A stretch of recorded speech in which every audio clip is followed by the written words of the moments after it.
Good morning to all. आप सभी लोगों का हमारे चैनल में स्वागत है। जैसा कि आपको याद है, हम 180 तक क्वेश्चंस डिस्कस कर चुके थे और जल्दी ही जो है ओबीजी वाले सारे क्वेश्चंस कंप्लीट कर देंगे। इस ओबीजी में 300 के आसपास क्वेश्चंस हैं। आज 200 से अबव चले जाएंगे हम, ठीक है ना।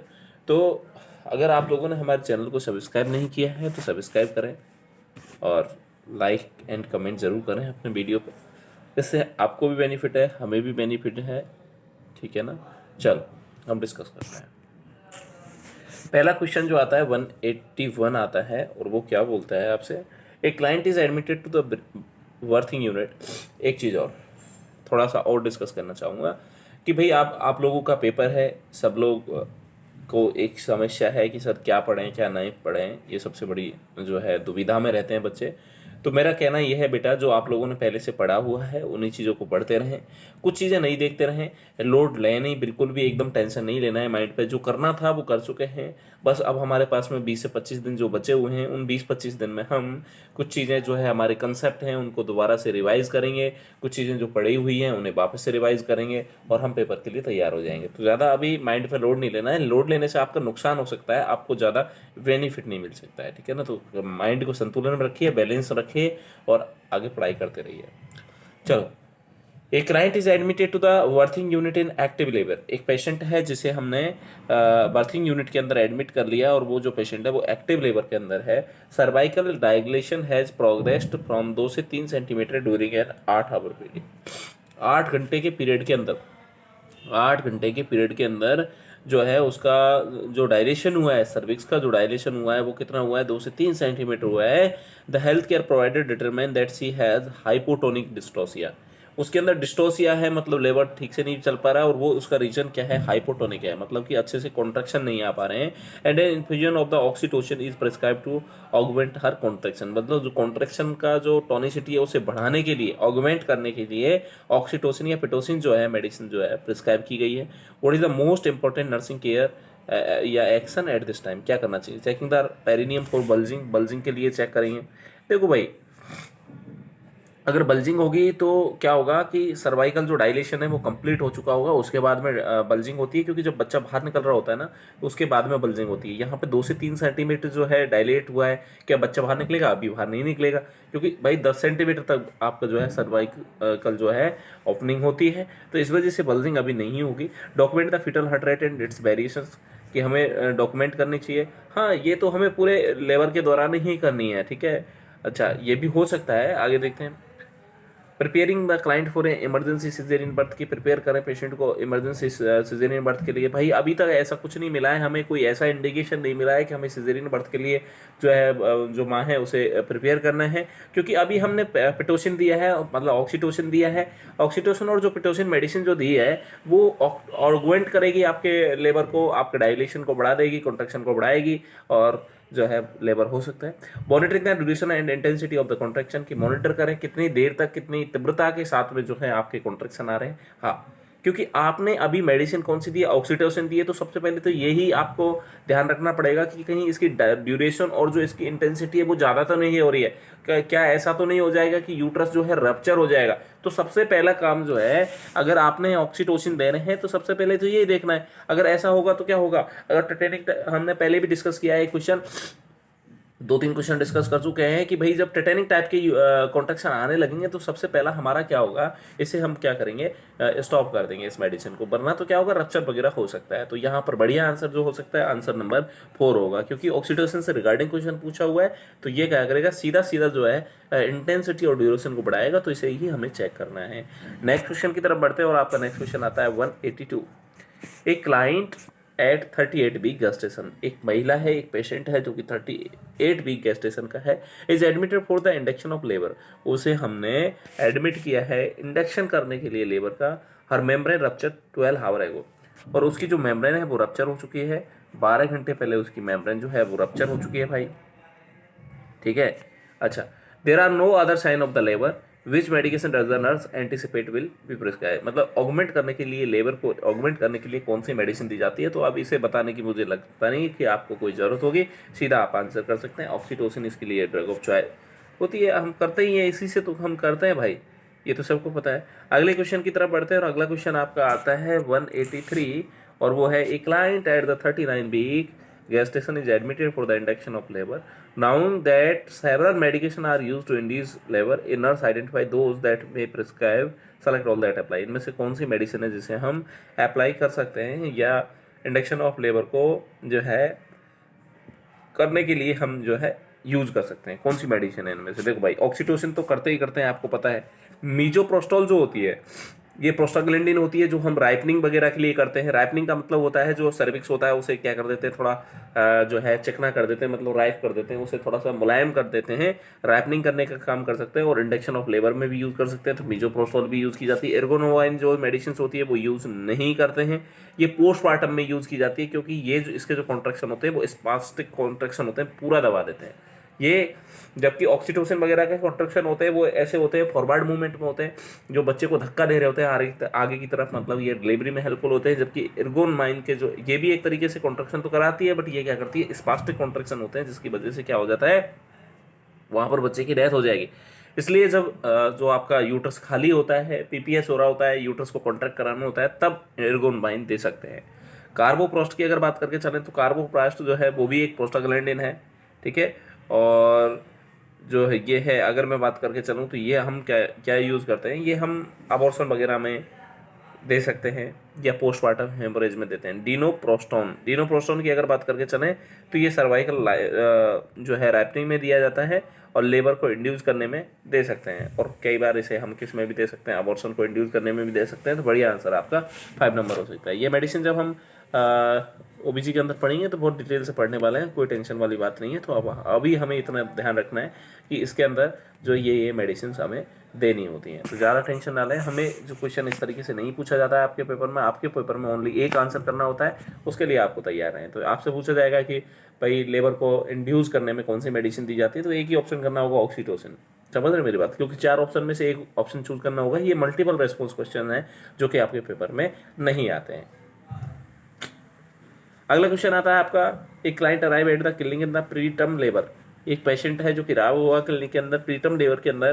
टर्बिटोलाइन इज प्रिस्क्राइब, टर्बिटोलाइन मेडिसिन जो है उसे प्रिस्क्राइब की गई है। For what therapeutic effect should the nurse should monitor the client. Monitor इससे क्या होगा भाई, टर्बिटोलाइन क्यों दी होगी, अब प्रीटर्म में आई है तो क्यों दी होगी, उस लेबर को कम करने के लिए दी हुई। समझ रहे मेरी बात। तो increase the blood pressure, pulse और ब्लड प्रेशर को क्यों बढ़ा रहे होंगे। Reduction of the pen in the perineal area, perineal area के अंदर टर्बिटोलाइन, तो पेन मेडिसिन लग नहीं रही है आपको, खुद ही समझ के होंगे आप। Gradual cervical dilation as labour progress, कि हमें सर्वाइकल डायलेशन करवाना है क्या, नहीं हमें सर्वाइकल डायलेशन थोड़ी करना है, प्री टर्म में आते ही हमें रोकना होता है, कोशिश करते हैं कि जहाँ तक लेबर है वो डिले हो जाए। Decrease the frequency and duration of the contraction की फ्रिक्वेंसी और जो है उन्हें कम करने के लिए, क्योंकि ये जो है ये क्या होती है, स्मूथ मसल्स जो यूट्रस होती है उनकी कॉन्ट्रैक्शन जो होते हैं उनको कम कर देती है, जिसकी वजह से जो आपका ड्यूरेशन और फ्रिक्वेंसी ऑफ कॉन्ट्रैक्शन वो रिड्यूस हो जाते हैं और जो लेबर है थोड़ी देर के लिए डिले हो जाता है। तो यही तो हमारा पर्पज होता है। तो बढ़िया आंसर आपका आंसर नंबर 4 हो सकता है। Question number 185, a client is receiving magnesium sulphate therapy for the severe preeclampsia, what initial sign of the toxicity. ये तो आपको पता होगा जब ये मेडिसिन देंगे तो क्या दिक्कत हो सकती है। Hyper active sensorium, hyper active तो नहीं होगा क्योंकि ये हाइपर एक्टिव में ही दे रहे थे, कम करने के लिए दे रहे थे। इंक्रीज रेस्पिरेटरी रेट बढ़ नहीं सकती क्योंकि ये डिप्रेस करेगी, तो रेस्पिरेटरी रेट कम हो सकती है, बढ़ नहीं सकती भाई। समझ रहे मेरी बात। अगला जो है option, lack of the knee jerk reflex, कि आपके जो डीप टेंडन रिफ्लेक्स होते हैं वो भी आपके डिक्रीज हो जाते हैं। बिल्कुल सही कह रहा है सर। डेवलपमेंट कार्डियक डिसआरिथमिया, कि डिसआरिथमिया जो है वो डेवलप हो सकता है। हाँ ये भी हो सकता है, बट ये इसके जो है मैग्नीशियम से ज़्यादा चांसेस पोटेशियम में होते हैं। तो मैग्नीशियम हम जब दे रहे हैं तो डीप टेंडन रिफ्लेक्स हम देते हैं। इसकी टॉक्सिसिटी को देखने के लिए बढ़िया होता है। डीप टेंडन रिफ्लेक्स होता है आपकी एनक्लेक्स, जब मैंने पढ़ाई है तो वहाँ भी आपको मैंने बताया है, सुंडर्स वाली, ठीक है। और अभी तक अगर आपने हमारे चैनल को लाइक एंड सब्सक्राइब नहीं किया है तो प्लीज़ लाइक एंड सब्सक्राइब कर दीजिए और अपने दोस्तों को भी शेयर करें। देखो आपका एक शेयर होता है, हमें इसका बहुत ज़्यादा बेनिफिट मिलता है, हम इससे बहुत ज़्यादा मोटिवेटेड होते हैं और आपके लिए एक नया वीडियो लेके आने की कोशिश करते हैं। तो प्लीज़ ये हम और आपका साथ बना रहे, इसके लिए आप लाइक एंड सब्सक्राइब करते रहें। 186, ए nurse is monitoring A client with a severe pre-eclampsia who is receiving N infusion of the magnesium sulphate, assessment rebel है, पल्स रेट जो है 55 आ रही है, मतलब कम हो रही है, रेस्पिरेशन 12 आ रहे हैं, फ्लश बेस हो गया, what is the next nursing action. अबे आपको क्या करना है, सीधी सी बात है, जब कॉम्प्लिकेशन आ रहे हैं तो हमें क्या करना पड़ेगा, उसे बंद करना पड़ेगा। जैसे कि अगर ऑक्सीटोसिन चलाई जा रही थी और ऑक्सीटोसिन की वजह से अगर टेटानिक यूट्रस कॉन्ट्रेक्शन हो रहे थे, बहुत ज़्यादा यूट्रस के कॉन्ट्रेक्शन हो रहे थे, तो हमने क्या किया था, ऑक्सीटोसिन को बंद कर दिया। तो यहाँ पर देखो नॉर्मल से नीचे गई है, जो पल्स रेट है वो भी नॉर्मल से नीचे जा रही है, रेस्पिरेशन भी नॉर्मल से नीचे जा रहा है, तो स्टॉप कर दो भाई साहब, start an infusion of the dextrose and water water और डेक्सट्रोज वगैरह चलाओ, ये तो आप बिल्कुल बंद करने पड़ेंगे। ठीक है, अगला देखें भाई, अगला जो क्वेश्चन है आपका, अगला क्वेश्चन आता है आपका 187, और 187 क्या कहता है कि एक client is admitted to the high risk unit in the preterm labour. एक पेशेंट है जो कि हाई रिस्क है और वो प्रीटर्म लेबर के अंदर आया है, उसे हमने क्या कर लिया सब जो है एडमिट कर लिया है। A loading dose of the 6 gram magnesium sulphate over 20 minute is prescribe to be followed by the 2 gram per hour. 20 minute में देना है आपको 6 ग्राम जो है 6 ग्राम आपको 20 मिनट में देना है। उसके बाद में 6 ग्राम आपको 20 मिनट में देना है, उसके बाद में आपको हर घंटे 2 ग्राम देना है, उसके बाद आपको 2 ग्राम हर घंटे देना है। ठीक है, अब pre mixed stock is available with 40 gram of magnesium sulphate in 1000 ml।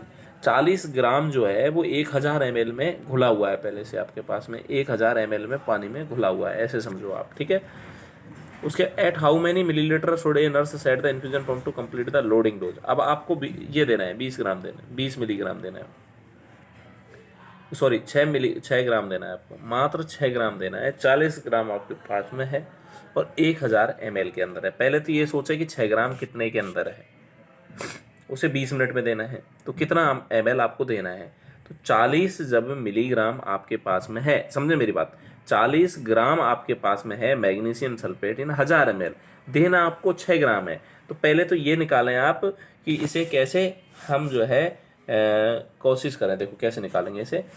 जब 1000 ml में, जब 40 ग्राम जो है 1000 ml में है, तो 1 ग्राम कितने में होगा भाई, 1000 बटे 40 में होगा, तो 6 कितने में होगा, 1000 बटे 40 इंटू 6, ये तो समझ में आ गया होगा भाई। 40 ग्राम जब 1000 ml में है तो एक कितने में होगा, 1000 बटे 40, तो 6 कितना होगा, तो मल्टीप्लाई करेंगे, देखो इससे ये चला जाएगा, इससे अगर मैं बात करना चाहूँ तो ये 25 बार चला जाएगा, 100, 25 चौको 100 बार चला जाए, 25 बार, और 25 छिक्की 150 आ जाएगा। मतलब 150 ml आपको चढ़ाना है कितने मिनट में, 20 मिनट में चढ़ाना है। ये आ गया, मतलब कि 150 ml फ्लूइड हो गया। किसी को नहीं समझ में आया तो कमेंट कर सकते हैं भाई। अगर मैं कह रहा हूँ कि 150 ml आपको चढ़ाना है, कितने मिनट में चढ़ाना है, 20 मिनट में चढ़ाना है, ठीक है ना, 20 मिनट में चढ़ाना है 150 ml को, तो कितनी रेट चाहिए आपको, तो रेट कितनी चाहिए आपको, तो आपको हर मिनट कितना चाहिए वो देखो, हर मिनट कितना ml आपको, तो आपसे क्वेश्चन तो ml पूछा है ना कि कितना ml, रेट थोड़ी पूछी है आपसे, कितना ml चाहिए, आपसे तो ml ही पूछा है, तो आपका आंसर तो 150 यही हो जाएगा। आप निकालना चाहते तो वो भी निकाल देते। देखो कैसे निकाला था, एक बार और समझा देता हूँ। ml में पूछा है कि भाई जब 1000 जो है 1000 ml में जो है 40 ग्राम है, कितना 40 ग्राम किस में है, 1000 में है, तो एक कितने में होगा, 1000 बटे 40 हो जाएगा, 1000 बटे 40 हो जाएगा। और जब 6 निकालना है तो 1000 बटे 40 इंटू 6 हो जाएगा। तो इस तरीके से हम इसे निकाल सकते हैं। तो 0 से 0 कटेगा, 25 को 100 आएगा, 25 की 150। इस तरीके से आपका जो 187 है उसका आंसर कितना आ जाएगा भाई, 150 आंसर आ चुका होगा। ठीक है, अगले क्वेश्चन की तरफ बढ़ते हैं और आपका अगला क्वेश्चन आता है 188। देखते हैं, एक client admitted with the pre-eclampsia is receiving magnesium sulphate. एक पेशेंट है जो कि प्रीक्लेम्सिया के अंदर एडमिट हुआ है और उसे क्या चाहिए, मैग्नीशियम सल्फेट है। Which assessment indicate that a therapeutic level of the medication has been raised. अब कौन सी चीज़ है जिससे आपको पता लगे कि हाँ काफ़ी हो चुका है। द रेस्पिरेटरी रेट 12, ये तो टॉक्सिसिटी को इंडिकेट करेगा, क्योंकि ये जब ज़्यादा होगा तब 12 के आसपास आ जाएगा सब। ये तो इंडिकेट कर रहा है कि वहाँ पर जो है ज़्यादा हो रहा है, उसका लेवल ज़्यादा हो गया। Increase the fetal activity, fetal activity यहाँ पर भाई आपको क्या लगता है कि बढ़ेगी, नहीं सर, ठीक है ना, फीटल एक्टिविटी से ज़्यादा हम इंडिकेशन भी नहीं लेते हैं और यहाँ पर नहीं बढ़ना चाहिए। डिक्रीज यूरिन आउटपुट, की यूरिन आउटपुट जो है डिक्रीज हो जाएगा। तो ओलिगो यूरिया वगैरह जो है ये आपको देखने को मिलता है जब पेशेंट के अंदर प्री क्लेम्सिया होता है। तो ये तो मैग्नीशियम जो है कमी को बता रहा है कि मैग्नीशियम सल्फेट सही से नहीं गया है। Deep tendon reflex +2, deep tendon reflex का +2 आना मतलब कि नॉर्मल होता है। और ये अगर नॉर्मल है और नॉर्मल आ रहा है तो इसका मतलब क्या है कि आपका जो मैग्नीशियम सल्फेट का डोज है, आपका मैग्नीशियम सल्फेट का जो डोज है भाई वो नॉर्मल गया है पेशेंट को, ठीक है। तो बढ़िया क्या हो सकता है, ये हो सकता है अगर हाइपर रिफ्लेक्सिया होगा तो इससे ऊपर जाएगा। जैसे बहुत सारे बच्चे ये सोच रहे होंगे डीप टेंडन रिफ्लेक्स का मान 0 आना चाहिए, नहीं भाई। जब डीप टेंडन रिफ्लेक्स का मान जो है 0 से नीचे जाता है, +2 से नीचे जाता है, तो ये इंडिकेट करता है कि उसके अंदर कमी है, ठीक है ना। जो डोज है वो इतना नहीं पहुंचा है। और जब +3 और +4 चला जाता है तो ये ज़्यादा रिफ्लेक्स को बताता है कि बहुत ज़्यादा हाइपर रिफ्लेक्सिया कंडीशन वहाँ पर डेवलप हो चुकी है। तो नॉर्मल जो अगर बात करके चलें कि डीप टेंडन रिफ्लेक्स का जो वैल्यू होता है वो कितना होता है, +2 इज़ अ नॉर्मल वैल्यू। तो आप +2 आ जाएगा तो मतलब कि ना तो ज़्यादा है और ना कम है, इसको इंडिकेट करेगा। अगला जो क्वेश्चन आता है आपका 189, उसकी तरफ बढ़ते हैं। Despite medication A client is preterm labour continue, आपने मेडिसिन दिया फिर भी वो जो है पेशेंट है वो आगे बढ़ रहा है, लेबर होने वाला है, हार्ट सर्विस डायलेट हो गया है, birth appears to be inevitable, which medication does the nurse anticipate will prescribe to increase the chance of the newborn. अब बच्चा होने ही वाला है, हमने मेडिसिन दी, काफी रोकने की कोशिश की, पर बच्चा होने वाला है प्रीटर्म में। तो अब इसे दिक्कत क्या है, प्रीटर्म में बच्चा होने से क्या दिक्कत होती है भाई? प्रीटर्म में बच्चा होने से सबसे बड़ी दिक्कत ये होती है कि बच्चे के जो लंग्स होते हैं वो मैच्योर नहीं होते हैं, और इसकी वजह से बच्चा जो है बाहर आके सर्वाइव नहीं कर पाता है, क्योंकि जो उसके लंग्स हैं वो क्या नहीं कर पाएंगे, उसे ऑक्सीजन इतनी अमाउंट में प्रोवाइड नहीं कर पाएंगे, तथा CO2 का जो अमाउंट है उसे बाहर जो है एक्सपर्ड आउट नहीं कर पाएंगे। तो इस वजह से वहाँ पर दिक्कत होने वाली है। और लंग्स को मैच्योरिटी के लिए हमारे पास में सर्फेक्टेंट की जरूरत होती है, और सर्फेक्टेंट बनाने के लिए हमारे पास में कॉर्टिकोस्टेरॉइड की जरूरत होती है। तो यहाँ पर अगर बच्चा रुक ही नहीं रहा है और बच्चा होने वाला है, बच्चा हो ही गया है प्रीटर्म में, तो हमें बच्चे को जो है कॉर्टिकोस्टेरॉइड थेरेपी देनी होती है। तो रिट्रोड्रिन आपने सुना नहीं, जो मीजोप्रोस्टिल है ये कोई मतलब ही नहीं है, ये तो रोकने के लिए, ये तो ऑगमेंट करने वगैरह के लिए देते हैं। दूसरा चीज़ है टर्बुटेलिन है, ये हम रोकने के लिए दे रहे थे, बट इसका कोई बेनिफिट नहीं निकलेगा यहाँ पर। और जो अगला आता है आपका बीटामीथासोन, हाँ भाई साहब, बीटामीथासोन जो है वो हम देंगे, क्योंकि ये एक कॉर्टिकोस्टेरॉइड है। और आपने देखा भी होगा कि जब किसी पेशेंट के अंदर RDS होती है, रेस्पिरेटरी डिस्ट्रेस सिंड्रोम, मतलब कि लंग्स मैच्योर नहीं होते हैं और बच्चा डिलीवर हो जाता है, तो उन कंडीशन में हम क्या देते हैं, बीटामीथासोन देते हैं या डेक्सामीथासोन देते हैं, जो कि कॉर्टिकोस्टेरॉइड होते हैं, जो कि लंग्स सर्फेक्टेंट बनाने में हेल्पफुल होते हैं। और हमने पढ़ा हुआ है कि लंग्स सर्फेक्टेंट कौन से होते हैं, लेसिथिन होता है और एक होता है स्पिंगोमाइलिन होता है। तो लेसिथिन और स्पिंगोमाइलिन का जो रेशियो होता है 2:1 होता है। तो कई बार क्वेश्चन आपसे ऐसे भी पूछ लेता है स्पिंगोमाइलिन लेसिथिन का रेशियो बताइए, स्पिंगोमाइलिन को पहले रख के पूछेगा तो 1:2 हो जाएगा। दूसरी चीज इसका देखो भाई, जो लेसिथिन होता है उसका दूसरा नाम होता है फॉस्फेटिडाइकोलिन, फॉस्फेटिडाइकोलिन भी होता है इसका नाम, फॉस्फेटिडाइकोलिन होता है इसका नाम। और जो ये है स्पिंगोमाइलिन, इसका नाम फॉस्फेटिडाइग्लिसरॉल भी होता है। तो कभी कभार ऐसे भी नाम देके पूछ सकता है कि फॉस्फेटिडाइकोलिन और फॉस्फेटिडाइग्लिसरॉल का जो है अनुपात या रेशियो कितना होता है, तो आंसर आ जाएगा 2:1। तो कैसे भी पूछे क्वेश्चन, आप रेडी रहेंगे हर तरीके से। अगला जो क्वेश्चन आता है वो आपका अगला क्वेश्चन आता है 190। देखो भाई, ए client at the 9-week gestation asked the nurse in the prenatal clinic if she can have a chronic villi sampling। एक क्लाइंट है वो 9 वीक गेस्टेशन में, वो नर्स से पूछ रहा है कि प्रीनेटल क्लिनिक में कि if she can have her, अगर वो जो है chronic blood sampling done at the visit, at what week gestation should the nurse respond as best time for this test. कि क्रॉनिक ब्लड सैम्पलिंग जो की जाती है उसका बढ़िया टाइम बताना है मदर को कि इसका बढ़िया टाइम क्या होता है। तो भाई chorionic blood sampling, chorionic villi की जो सैम्पलिंग है वो करनी है हमें, ठीक है ना। तो कोरियोनिक बिलाई सैम्पलिंग कब करेंगे, समझो बात को। तो 8 week and less than 10 week, 10 week and less than 12 week, या फिर 12 week and less than 14 week, या 14 week and less than 12 week, तो 16 वीक।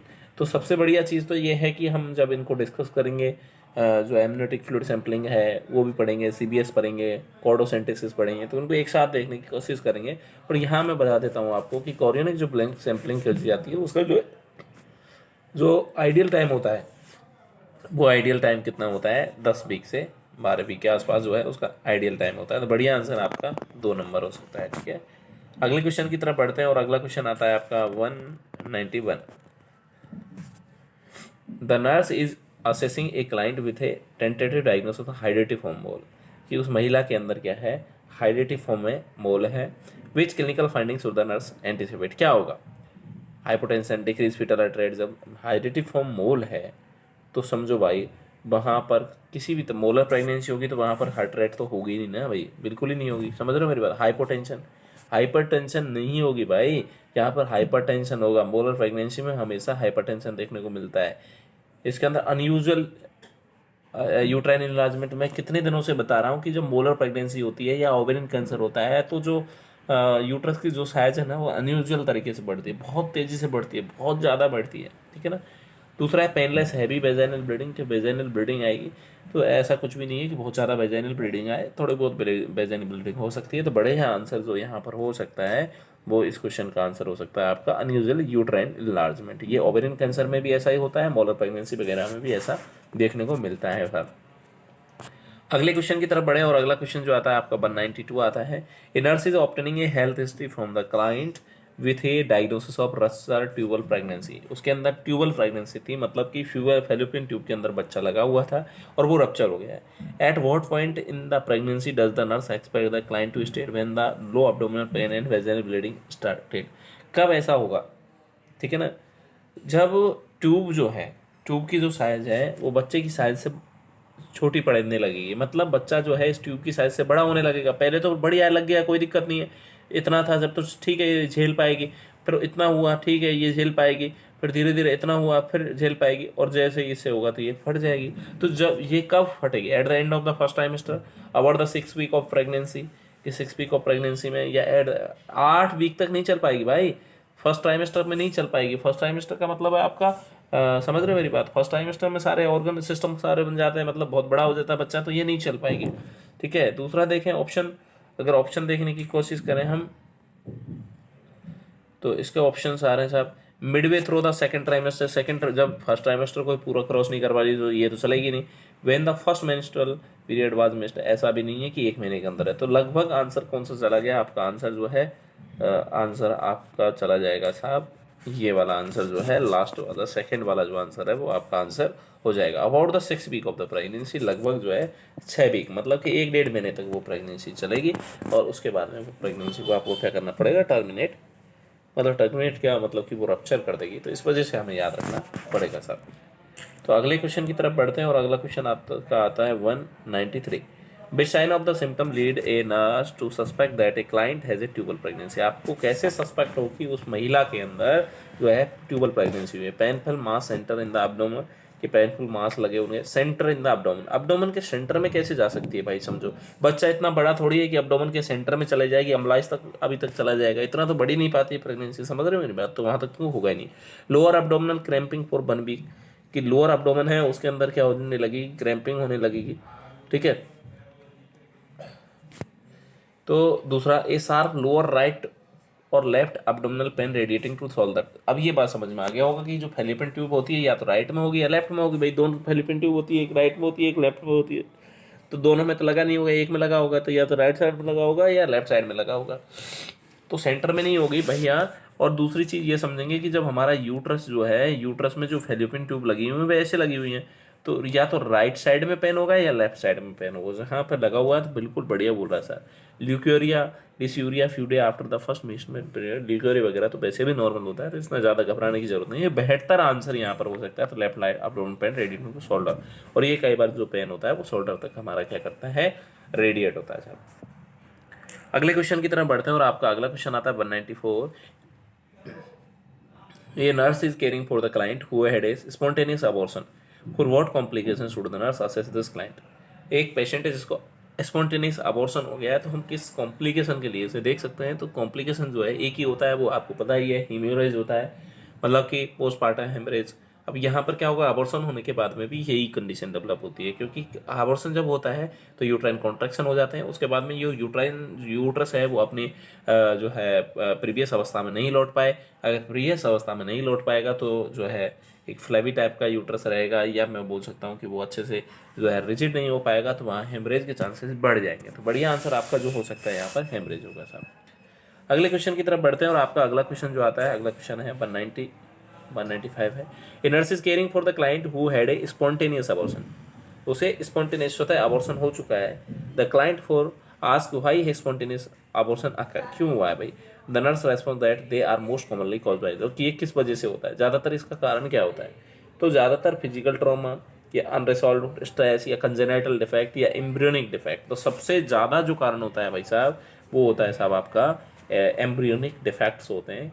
तो 75% जो है स्पॉन्टेनियस अबॉर्शन जो है वो क्या दिखाते हैं कि उसके अंदर क्या होंगे, एम्ब्रियोनिक जो है डिफेक्ट होते हैं बच्चे के अंदर। तो स्वतः ही बच्चा क्या हो जाता है, बाहर निकल जाता है, मतलब अबॉर्ट हो जाता है। जब हम अबॉर्शन पढ़ेंगे तो और ज़्यादा डिटेल में इसे डिस्कस करेंगे, तो अबॉर्शन का वेट करें, तो वहाँ पर और ज़्यादा अलग अलग टाइप से कैसे कैसे अबॉर्शन होता है, क्योंकि सारे टाइप यहाँ पर डिस्कस करना थोड़ा मुश्किल है। यहाँ पर हम क्वेश्चन कर पा रहे हैं और हमारा एग्जाम भी नज़दीक है, तो सारी चीज़ें यहाँ पर डिस्कस करना थोड़ा सा मुश्किल हो जाएगा। तो इतना ही ध्यान रखें आप कि जो स्पॉन्टेनियस, आप तो ये समझें कि स्पॉन्टेनियस जो अबॉर्शन होता है उसके लिए ज़्यादातर एम्ब्रियोनिक जो है डिफेक्ट ज़्यादा रेस्पॉन्सिबल होते हैं। ठीक है, अगले क्वेश्चन की तरफ बढ़ें और अगला क्वेश्चन है आपका 196। A client and a nurse in the prenatal clinic that she has a vaginal stunning but no pen.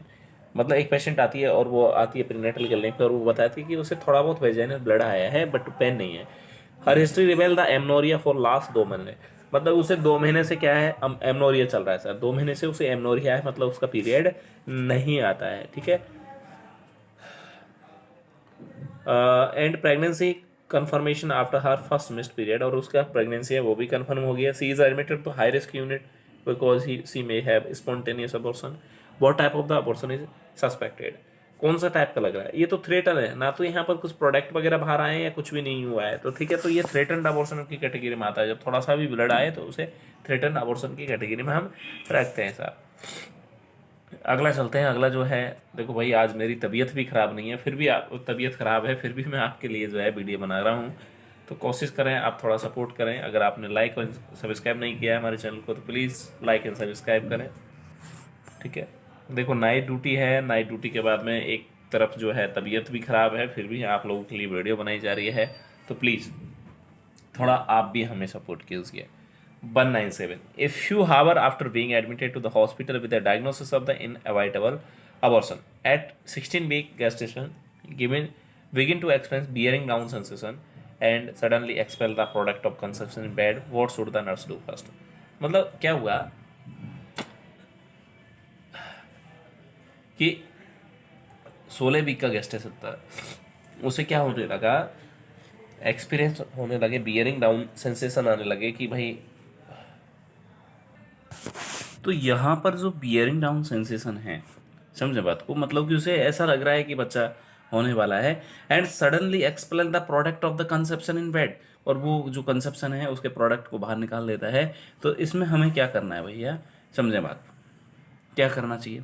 तो what should the nurse do first, notify the health care provider की, सबसे पहले हेल्थ केयर प्रोवाइडर को बताए, या फिर sedative दे उसे, या take the client to operating room में lies the client fundus for firmness. तो सबसे पहले तो उसे फिमनेस के लिए देखना है कि क्या उसका सारा कंटेंट निकल गया है या कुछ बचा हुआ है। अगर बचा हुआ होगा तो ब्लीडिंग ज़्यादा होगी, आपको इन्फॉर्म तो करना ही है, पर क्या इन्फॉर्म करोगे भाई, सारा निकला है, कम निकला है, कैसा लग रहा है, आपको कंडीशन तो इन्फॉर्म करोगे ना, तो नोटिफाई तो करना ही है आपको। पर उससे पहले हमें क्या देखना है कि सारा कंटेंट जो है उसका निकल गया है या नहीं निकल गया है, मतलब फिम है उसका यूट्रस या कैसा है, इसे देख के हम फिर डॉक्टर को नोटिफाई करेंगे साहब। ठीक है, अगला क्वेश्चन आता है आपका, अगला क्वेश्चन आता है 198। आफ्टर एन इनकम्प्लीट अबॉर्शन, अगर इनकम्प्लीट अबॉर्शन हुआ है, मतलब सारा प्रोडक्ट नहीं निकले हैं, a client tell a nurse that although her health care provider explained what an incomplete abortion was, that did not understand, what is the nurse best response।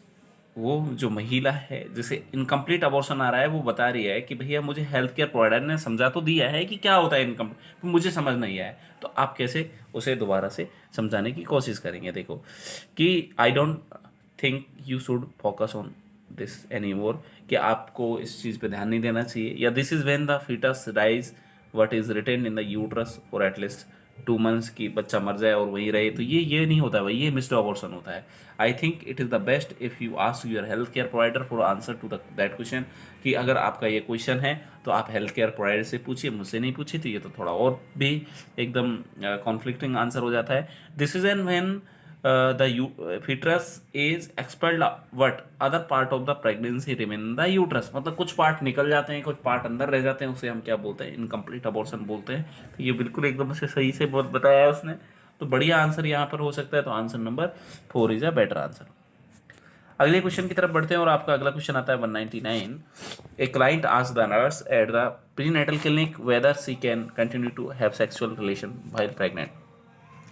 एक prenatal clinic के अंदर एक पेशेंट आता है और वो पूछता है कि भैया उसे सेक्सुअल रिलेशनशिप प्रेगनेंसी में कब तक बना सकते हैं, what is the an indication that the client should refrain from the intercourse during the pregnancy. उसे प्रेगनेंसी में जो इंटरकोर्स है उसे कब जो है रिफ्रेन करना चाहिए, मतलब परहेज करना चाहिए, नहीं करना चाहिए जब फीटल टेकिकार्डिया हो, ठीक है।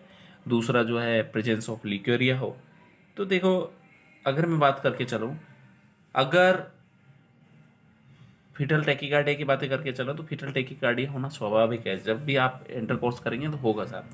प्रेजेंस ऑफ ल्यूकोरिया, ल्यूकोरिया तो कॉमन है, ये तो होना ही होना है, म्यूकस प्रोडक्शन तो बढ़ना ही बढ़ना है, तो इसमें कोई ज़रूरत नहीं है कि आप करें। प्रीमेच्योर रप्चर ऑफ मेम्ब्रेन, कि प्रेमेचर अब रप्चर हो चुकी है मेम्ब्रेन तब भी थोड़ी ना करना है भाई, अब तो डिलीवरी होने वाली है, लेबर होने वाला है, तो इंटरकोर्स को यहाँ स्टॉप करना है। Being close to expected date of the birth, हाँ तो ये भी हम एक जब जल्दी नज़दीक आ रही है तो भी हम क्या कर सकते हैं, थोड़ी सावधानी बरत सकते हैं, बट जब रप्चर ही होगी है मेम्ब्रेन तब किसका वेट करना है, तब तो वेट कर आपको रोकना ही पड़ेगा, आपको इंटरकोर्स नहीं करना है। तो answer number 30 is a better answer. Question number 200 पे जाते हैं। An expectant couple ask the nurse about the cause of low back pain in the labour, कि लेबर में जो है लो बैक पेन क्यों होता है। The nurse reply that this pain occur most often in the position of fetus. अब fetus की position कैसे होगी जब पेन होगा, तो आप समझे, तो उसका जो ऑक्सीपिट है जब वो पीछे की साइड में, जब बच्चे का जो ऑक्सीपिट है जो माँ के पीछे की साइड में अगर टच करेगा तो वो पीछे को पेन करेगा। ऑक्सीपिटो एंटीरियर में जो है सिम्फाइसिस पीविस की तरफ टच करता है उसका ऑक्सीपिट, कल ही हम बातें कर रहे थे, ठीक है। तो उसके पेन के लिए जो रेस्पॉन्सिव होता है वो क्या होता है, ऑक्सीपिटो पोस्टीरियर पोजीशन होती है जो उसके अंदर लो बैक पेन कर सकती है साहब। तो ये बढ़िया आंसर हो सकता है। अब हमारा जो कार्बा है 200 को क्रॉस कर गया है, अब आप समझ गए होंगे कि हम बहुत नज़दीक हैं, जल्दी ही हम जो है ओबीजी को ख़त्म कर लेंगे क्योंकि 300 के आसपास क्वेश्चन हैं और हम अब उस जो है कंपार्टमेंट में पहुंच चुके हैं जहां हम इन्हें कंप्लीट करेंगे। देखो, a labouring client report low back pain, what should a nurse recommended to client coach that will promote comfort. अब जो है उस पेशेंट को लो बैक पेन हो रहा है तो हम उस पेशेंट का जो पेन है उसे कंफर्ट कैसे दे सकते हैं। इंस्ट्रक्ट हर टू फ्लेक्स हर नी को फ्लेक्स करे भैया। देखो सब, नी को भी हाँ फ्लेक्स कर सकते हैं। दूसरा है place her in the supine position, supine position में पेशेंट को नहीं डालते हैं हम, आपको पता होगा कि इसकी वजह से वो सुपाइन हाइपोटेंशन कंडीशन हो जाते हैं, superior vena cava syndrome. Apply pressure to the her back during the contraction, जब कॉन्ट्रैक्शन हो तो आप उसकी जो है रब करेंगे, आपकी जो उसकी पीठ है उसे थोड़ा सा जो है सहलाएंगे। Perform neuromuscular control exist with her. अब आप खुद सोचो, एक तो रिफ्लेक्स करना है और दूसरा है अप्लाई प्रेशर करना है बैक पर, तो बढ़िया आंसर कौन सा हो सकता है, तो बैक प्रेशर जो है वो अप्लाई करना ज़्यादा बेटर होगा, ठीक है ना। तो ये ज़्यादा आंसर बढ़िया होगा क्योंकि पेन भी वहीं हो रहा है, वहीं आप उससे सहलाएंगे, तो बढ़िया आंसर क्या होगा, आंसर नंबर 3 होगा। अगला क्वेश्चन आता है और अगला क्वेश्चन है what position should a nurse teach a client to avoid when the client experiencing back pain during the labour. Labour के अंदर जब बैक पेन हो तो कौन सी पोजीशन जो है पेशेंट को नहीं देंगे। बैक पेन नहीं भाई साहब, इसमें कोई सी कुछ भी हो रहा होता है तब भी हम सुपाइन पोजीशन नहीं देते हैं। सिंपल सा क्वेश्चन पूछा है, इसमें कोई बड़ा टफ वाला क्वेश्चन नहीं पूछा है जो हमको बहुत अच्छे से आता है। अगले क्वेश्चन की तरफ बढ़ते हैं और अगला क्वेश्चन आपका आता है 203। A client arrive at the hospital in the second stage of labour, the head of the fetus is crowning. भाई सेकंड स्टेज में लेबर में आया है, मतलब बच्चा निकल रहा है और उसका क्राउन हो गया है। The client is bearing down and birth appear imminent, birth होने वाला है। What should the nurse tell the client to do. अब क्या करना है उसे, क्राउनिंग होने के बाद में हम किस तरीके से सांस लेने के लिए पेशेंट को बोलते हैं, ये हम पहले से पढ़ चुके हैं, ठीक है ना। पेंट वाइल पुशिंग जेंटली, कि पुश करना है तो पुश नहीं करना होता है इस टाइम पर, ठीक है ना, ठीक है ना। तो पेंट वाइल पुशिंग जेंटली, कि पेंट करें मतलब थोड़ा सा सांस रोकें, इट इज, ठीक है ना। पुश करें तब थोड़ा सा जो है ब्लो करें, बाहर निकालें, वो नहीं कर सकते हैं साहब। वो जब पुश करते हैं ना जब, तो ऑटोमेटिक दबाव लगता है। Breathe with her mouth close, close के साथ नहीं करना है, ओपन कर लेना है। Hold her breath while bearing down, breath को रोकें बियरिंग डाउन होता। या pant while resting the urge to bear down, जब भी हमें बियर डाउन होने की मतलब कॉन्ट्रैक्शन होने स्टार्ट होने की कोशिश करें तभी हमें क्या करना, पेंट का मतलब है आप अंदर की जो हवा है ना उसे बाहर निकाल दें एक तरीके से, समझ रहे हो मेरी बात, जो है जिसकी वजह से उसके अंदर क्या है कॉन्ट्रैक्शन थोड़ा कम हो, मतलब धीरे धीरे निकले बच्चे को हम धीरे धीरे। जब क्राउनिंग हो, देखो सबसे पहले हमने पढ़ा था कि जब दर्द हो रहा है ओनली और पेशेंट जो है ट्रांजिशन फेज तक नहीं पहुंचा है तो डीप ब्रीथिंग बोलाते हैं। जब ट्रांजिशन फेज में आ जाता है तो हम उसे पैटर्न पेस्ड ब्रीथिंग के लिए बोलते हैं, और जब क्राउनिंग होती है तो उसे हम क्या करते हैं, ब्लो करने के लिए बोलते हैं, मतलब बाहर निकल। तो pant while resisting resisting the urge to bear down. तो यहाँ पर बढ़िया आंसर जो हो सकता है answer number 4 is better answer होगा। ठीक है, अगला क्वेश्चन की तरफ बढ़ते हैं, और अगला क्वेश्चन आपका जो आता है क्वेश्चन नंबर 204 आता है। A client tell a nurse that she does not want an episiotomy and would rather tear naturally. कि भैया वो बोलती है कि मुझे एपिजिटोमी, एक client tell a nurse, patient जो है नर्स को बोल रहा है कि उसके उसे क्या नहीं करवानी, एपिजिटोमी नहीं करवानी है, उसे नेचुरली जो है रप्चर होना है वो हो जाने दीजिए। What information should be offered regarding each birthing method. आप क्या बताएंगे इसके? Lacerations are more painful than an episiotomy, कि जो घाव बनते हैं वो ज़्यादा पेनफुल होते हैं देन एपिजिटोमी के।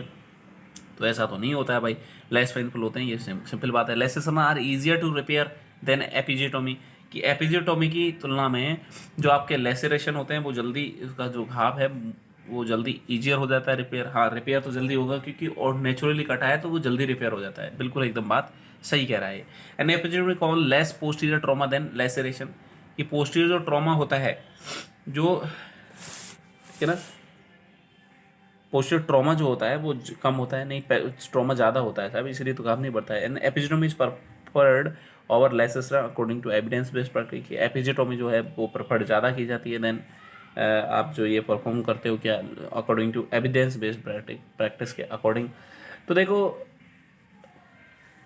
इसके अंदर आप समझें, इसमें कॉम्प्लिकेशन ज़्यादा होते हैं, बट हम इसे इसलिए करते हैं कि कहीं रप्चर ना हो जाए। एपिजिटोमी तो खुद ऑटोमेटिक रप्चर होना, तो वो किधर से भी रप्चर हो जाता है, इसलिए एक सिस्टमेटिक तरीके से रप्चर करने के लिए हम एपिजिटोमी कर देते हैं।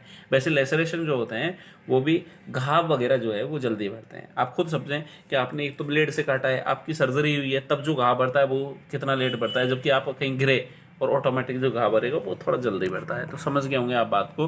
तो यहाँ पर जो बढ़िया आंसर हो सकता है आंसर नंबर 2 होगा। फिर भी अगर किसी को कन्फ्यूजन रहे तो प्लीज़ पूछ सकता है मुझे, ठीक है, व्हाट्सएप पर भी पूछ सकता है और डायरेक्टली कमेंट बॉक्स में भी जाके पूछ सकते हैं। A client who had postmortem haemorrhage is to receive the 1 unit of the packed RBC. मतलब उसे एक पेशेंट है जिसको पोस्टमार्टम हेमरेज हुआ है और हेमरेज के बाद में उसे आरबीसी चढ़ानी चाहिए। The nurse manager observe A staff nurse admission the packed RBCs with bearing gloves. What does the nurse manager conclude? क्या क्या करना है हमें कि client does not have an infection, कि जब हम पेशेंट को दें तो इन्फेक्शन ना हो। तो देखो भाई, पेशेंट इन्फेक्शन, इवन पेशेंट को अगर इन्फेक्शन नहीं है फिर भी हमें क्या करना है, ग्लव्स वगैरह तो पहन के ही हैं, क्योंकि ब्लड के कॉन्टेक्ट में हम नहीं आए, तो ये तो हमें करना ही होता है। ठीक है, donor blood is free of blood borne pathogen. बिल्कुल ऐसा बिल्कुल नहीं है कि पूरी तरीके से इन्फेक्शियस ना हो, वो थोड़ा बहुत हो सकता है। Nurse should have bone glove for self protection, की जो ग्लव्स जो पहनती है वो सेल्फ प्रोटेक्शन के लिए पहनती है। बिल्कुल सही बात कह रहा है, पेशेंट को तो बचाना होता ही है बट खुद को बचाने के लिए ज़्यादा इंपॉर्टेंट होता है। यहाँ पर nurse pass skilled enough to prevent the exposure to blood, की स्किल होती है, स्किल का कुछ भी नहीं होता है भैया, ग्लव्स तो आपको पहनने ही होते हैं। जब भी आप ब्लड के साथ में डील करते हैं तो आप ग्लव्स इसलिए पहनते हैं कि आप खुद बचें, क्योंकि वो ब्लड अगर आपके कॉन्टेक्ट में आता है तो आप भी बीमार पड़ सकते हैं, आपको भी जो है जानलेवा बीमारियां हो सकती हैं। तो उनसे बचने के लिए हम क्या करते हैं, ये पहनते हैं। तो answer number 3 is better answer. Question number 6 की तरफ बढ़ते हैं, और आपका जो है sitz bath are ordered for a client with the episiotomy during the postmortem period, की जो आप एपिजियोटोमी जो की है उसके बाद में हम पोस्टमार्टम पीरियड में हम सिड्स बाथ के लिए बोल रहे हैं। Nurse encourage her to take the sitz bath because they at the healing process. क्यों, इसकी वजह से किस तरीके से हीलिंग प्रोसेस बढ़ेगी आप समझ गए होंगे। थोड़ा गर्म पानी होता है, उसमें आप नबाया पानी होता है, इतना भी गर्म नहीं होता है कि जल ही जाए भाई, तो थोड़ा सा होता है, तो उसकी वजह से बेजोडाइलेशन होगा, और बेजोडाइलेशन होगा तो ब्लड सप्लाई वगैरह अच्छे से होगी और वो हीलिंग को जो है प्रमोट करेगी। तो आप समझ ही गए होंगे, प्रोमोटिंग बेजोडाइलेशन, हाँ प्रमोट करती है बेजोडाइलेशन को, इस वजह से वहाँ पर ये बेनिफिशियल होती है।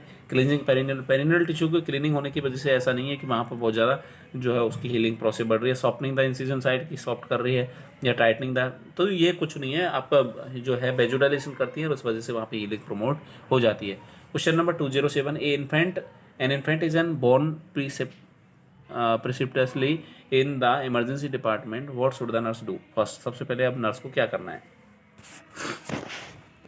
जब प्रिसिपिटस लेबर होता है, तो हमें क्या करना होता है वो समझें हम। देखो भाई, ऑप्शन देखें, tie and cut the umbilical cord, क्या अम्बिलिकल उसको टाई करें और कट कर दें, या एस्टाब्लिशन एयरवे फॉर न्यूबॉर्न। जब प्रेसिपिटस लेबर होता है तो सबसे बड़ी दिक्कत होती है रेस्पिरेशन की, ठीक है ना, रेस्पिरेशन नहीं कर पाता है बच्चा, दिक्कत यहाँ होती है। तो सबसे पहले उसे एयरवे एस्टाब्लिश करना है न्यूबॉर्न के लिए।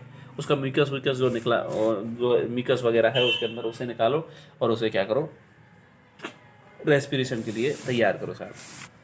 208 नंबर क्वेश्चन की बात करें, woman who become pregnant for the first time at later reproductive age 35 year of age और older are at risk for the which complication. इसके अंदर जब 35 ईयर की बाद में या 35 ईयर की एज में जब कोई महिला प्रेग्नेंट होती है तो उसे क्या क्या दिक्कत हो सकती है। प्रीटर्म लेबर हो सकता है, बिल्कुल हो सकता है साहब।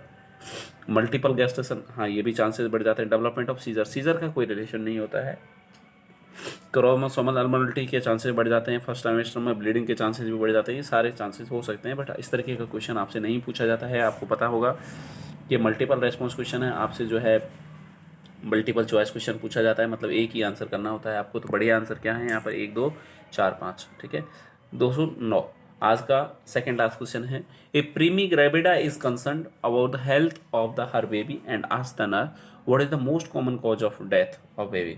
ये प्रीमी ग्रेविडा है, वो हेल्थ के बारे में पूछ रही है अपने बच्चे के बारे में कि भाई मोस्ट कॉमन कॉज क्या होता है बच्चों की डेथ का। The nurse explain that cause of more than half of the neonatal death in the United States is due to. अब इस क्वेश्चन का तो कोई सार्थकता बनती इसलिए नहीं है कि यूनाइटेड स्टेट के लिए आ गया है, ठीक है, तो हम ज़्यादा इस पर फोकस करें ही नहीं, तो बहुत बढ़िया है। वैसे भी हमारे जो है सबसे ज़्यादा जो बच्चे मरते हैं उनका रीजन भी प्रीटर्म बर्थ होता है, तो हमारे यहाँ भी प्रीटर्म बर्थ ही होता है, तो इसलिए हम ये आंसर कर सकते हैं, ठीक है।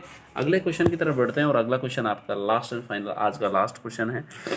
A health care provider order है contraction stress test, contraction stress test कर रहे हैं हम। बाज नॉन रिएक्टिव है with maternal complication should alert the nurse to question the order. कौन सी कॉम्प्लिकेशन है जो अलर्ट कर सकते हैं नर्स को to question the order, order को क्वेश्चन करने के लिए। तो समझे भाई, ये भी मल्टीपल रिएक्शन, हाइपरटेंशन होगा, हाँ भैया, ठीक है ना। हाइपरटेंशन अगर है तो भी हमें कोई ज़्यादा टेंशन की ज़रूरत नहीं होती है। हाइपरटेंशन के समय में ही हमें क्या करना होता है, सीएसटी करना होता है। हाई प्रीटर्म लेबर, अगर प्रीटर्म लेबर है तो हाँ हमें सीएसटी करना है या नहीं करना है। देखो अगर प्रीटर्म लेबर है तो आप क्योंकि सीएसटी जब करते हैं, कॉन्ट्रैक्शन स्ट्रेस टेस्ट करते हैं तो ऑक्सीटोसिन वगैरह देते हैं तो दिक्कत हो जाएगी, तो नहीं देना है। प्रीटर्म लेबर में तो बिल्कुल नहीं करना है, समझ गए ना। तो ये आंसर हो सकता है। ड्रग एडिक्शन केसेस में कोई मतलब नहीं। इनकम्पिटेंट सर्विक्स है तो भी मतलब बच्चा निकल जाएगा ना, थोड़ा सा कॉन्ट्रैक्शन हुए तो इसमें भी नहीं करेंगे। प्रीमेचर रप्चर ऑफ मेम्ब्रेन हो चुका है तो भी नहीं करना है। तो ये आंसर इसके हो सकते हैं 2 4 और 5 इसके बेटर आंसर हो सकते हैं। तो आज के लिए हम इतना ही रखते हैं। नेक्स्ट क्लास हमारी जो है कल होगी और इसमें हम आगे के नेक्स्ट क्वेश्चंस पढ़ेंगे। तो आज के लिए थैंक यू सो मच। अगर आपने हमारे चैनल को लाइक एंड सब्सक्राइब नहीं किया तो प्लीज़ लाइक एंड सब्सक्राइब करें और अपने दोस्तों तक इस वीडियो को पहुंचाने की कोशिश करें जिससे आपको और अपने दोस्तों सभी को बेनिफिट मिले। थैंक यू सो मच भाई।